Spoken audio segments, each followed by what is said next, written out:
Dieu se connaît lui-même. Il se connaît à travers une pensée, une parole, un verbe, auquel il communique tout ce qu'il est, pour que ce verbe puisse l'exprimer totalement, parfaitement, infiniment, dans la pure identité avec ce qu'il est lui-même, au point qu'ils sont un seul et même être, un seul et même Dieu. Entre le Père, on l'appelle Père parce qu'il est l'origine de qui tout procède, entre le Père et celui qu'on appelle le Fils, parce qu'il reçoit tout du Père, en qui le Père s'exprime parfaitement. Jésus dira « Qui me voit, voit le Père ». Le Père communique donc tout ce qu'il est au Fils. Il aime le Fils au point de lui donner tout ce qu'il est. Et le Fils, parce qu'il exprime parfaitement le Père, aime en retour le Père en lui communiquant lui aussi tout ce qu'il est. Et ce double échange d'amour du Père pour le Fils et du Fils pour le Père est l'amour de Dieu, qui est lui-même Dieu. Car il procède de Dieu en étant Dieu, un avec le Père et le Fils. Il est l'amour du Père et du Fils. Le Père s'aime dans le Fils et le Fils aime le Père. Et cette respiration est leur esprit commun qu'on appelle l'Esprit Saint.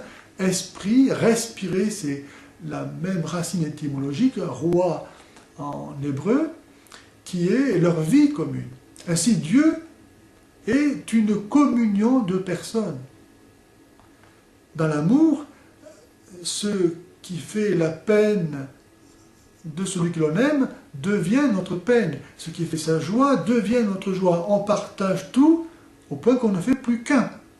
Ta joie est ma joie, ta peine est ma peine. Dieu est un parce qu'il est amour. Et parce qu'il est amour, il est aussi communion de personnes. D'ailleurs, s'il nous a créés à son image, en étant nous-mêmes famille, il a créé l'homme et la femme pour que la femme et l'homme ne fassent qu'un et que un fasse trois. Dieu n'a pu trouver qu'en lui-même le modèle de ce qu'il a fait. Le monde n'est pas une nécessité pour Dieu. Il n'est pas non plus une distraction. Il est l'expression de ce qu'est Dieu, c'est-à-dire amour. Dieu a créé le monde gratuitement, parce qu'il est en lui-même don, échange, liberté, communion. Et cette fécondité de ce qu'est l'être divin en lui-même s'exprime aussi par un pur miracle merveilleux qui rend gloire à Dieu à l'extérieur de lui-même dans la création du monde. Le Saint-Esprit est la personne don qui unit le Père et le Fils et qui clôt ainsi le cycle intérieur de l'être divin. Il y a une différence entre les orthodoxes et les catholiques au niveau du filioque. Les catholiques ont voulu exprimer qu'il n'y a pas d'autre différence entre le Père et le Fils que d'être Père et Fils. Et qu'en dehors de leur relation réciproque, ils sont un seul et même Dieu, une seule et même substance. Or, si l'on disait que le Saint-Esprit procède du Père seulement, et non pas du Fils, il y aurait donc une autre différence entre le Père et le Fils que d'être Père et Fils. Et donc, l'unité divine serait par le fait même niée.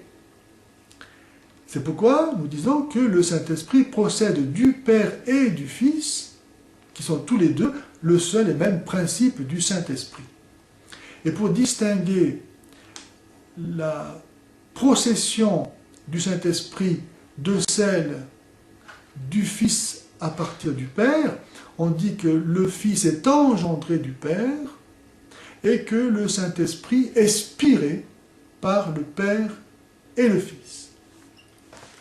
Il nous faut entendre ce verbe de Dieu que Dieu prononce éternellement. Dieu se dit éternellement, se connaît lui-même éternellement. Donc actuellement, Dieu prononce ce verbe en nous, puisqu'il nous crée. Il est en nous.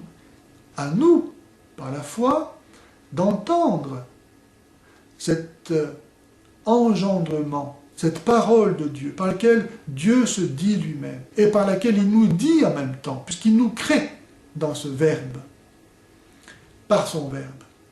À nous de l'entendre pour recevoir cette vie divine qu'il communique à son Verbe, et qui est Jésus, fait homme, pour que, étant unis à lui par notre humanité, qu'il a prise de la Vierge Marie, nous puissions être aussi unis à cette réception qu'il reçoit du Père et qui est la vie divine elle-même, donnée par le Saint-Esprit.